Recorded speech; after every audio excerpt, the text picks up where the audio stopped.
hücumunun qarşısına kəsdi. Andrey Shtogrin sola, Sambu keçməyə çalışdı burada. Burada ehtiyac yoxdur.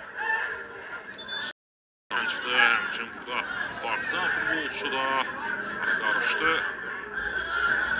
İlk hissədə də çox sərt oynayırdılar, çox kobud oynayırdılar. Bəzi epizodlarda həddindən artıq reaksiya göstərdilər Partizan futbolçuları. Burada da Sambunu zədələyə bilərdi. Həmləsi ilə Stefan Milic. Komanda yoldaşları orada hər iki futbolçunu sakitləşdirməyə çalışır. Sambu çox əsəbləşdi. Gravillion da orada. İzləyək, təkrarını izləyək. Shtogrin burada Sambu ilə oynadı. Sambu atdı, keçdi, amma burada çox əsəbləşdi Milic'in bu hərəkətinə. Stefan Milic kobud oynamışdı. Qaydanı pozmuşdu. Daha sonra orada diqqət yetirilməli olan oyunculardan bir də Milan Vikotic idi.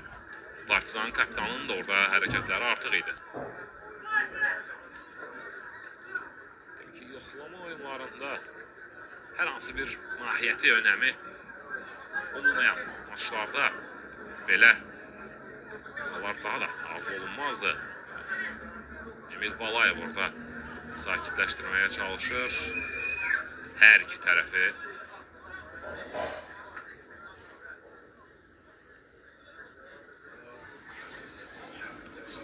Çox əsəbləşdi o, çox çıxdı özündən. Qırmızı vərəqə göstərilir. Yəqin ki, Milic idi orada. Stefan Milic. Qaydanı pozan futbolçu və ehtimalla Sambuya da göstəriləcək. Bu reaksiyadan sonra hər iki futbolçu yəqin ki, eyni qərar verir. Passala Sambuya və Stefan Milic'ə qırmızı vərəqə göstərilir. Sambu hələ də sakitləşə bilməyib. Passala çox əsəbi, çox agresiv görünür. Bir daha izləyək orada rəqibin müdaxiləsini. Sambu keçmişdi. Ola bilsin burada yalnız müdaxilədən ibarət deyil. Bəlkə də hər hansı bir ifadə də işlədir. Çox əsəbləşdi çünki. Dərhal orada ehtiyatdakı futbolçular Rivero, Gravillion, Griezmann gəldilər. Çox çətinliklə ayırdılar futbolçuları. Və oyunda da bir xeyli pauza yarandı bu baxımdan. Gravillion'la Dembasek də.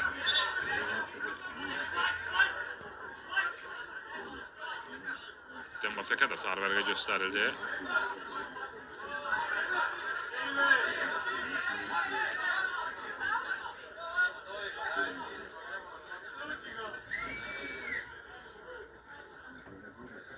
Təbii ki, futbolda bu cür hallar arzu olunmazdı bu öz yerində. Amma Sambunun epizodu zamanı dərhal ehtiyatdakı bütün Neftçi futbolçularının ora şığması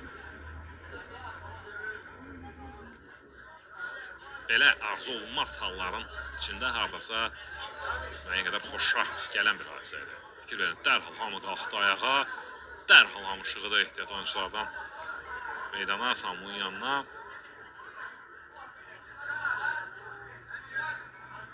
Hələ də oyun bərpa olmayıb. Ağadadaş deyəsən oyuna daxil olacaq. Salyanski formasını geyinib hazır gözləyir. Orada məşqçilər də Irvin Dub və Sasha İliç. Hakimin yanındadılar. Mütəxəssislər artıq 3-cü dəfə qarşılaşırlar. Ötən mövsüm Neftçi Sumqayıt oyunlarında üzrə gəliblər 2 dəfə. Biri heç-heçə bitib, birində Irvin Dub qalib gəlib. İsə Sasha İliç Partizanın baş məşqçisi kimi Neftçiyə qarşı mübarizə aparır.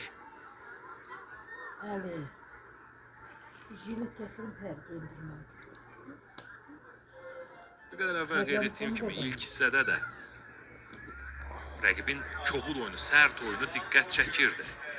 Birinci hissədə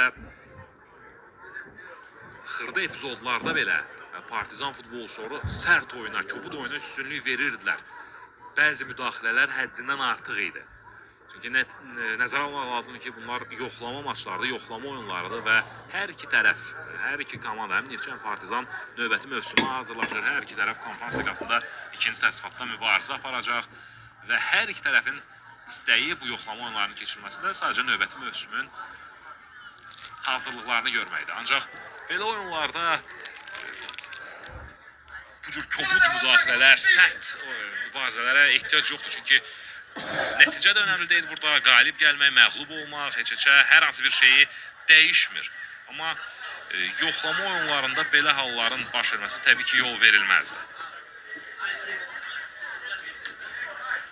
İkinci hissədə çıxış edən mərkəz müdafiəçiləri Mitroviçlə Curceviçlə bu baxımdan pis məqamda seçilirdi və sonradan meydana daxil olan Stefan Milic isə ümumiyyətlə bu epizodda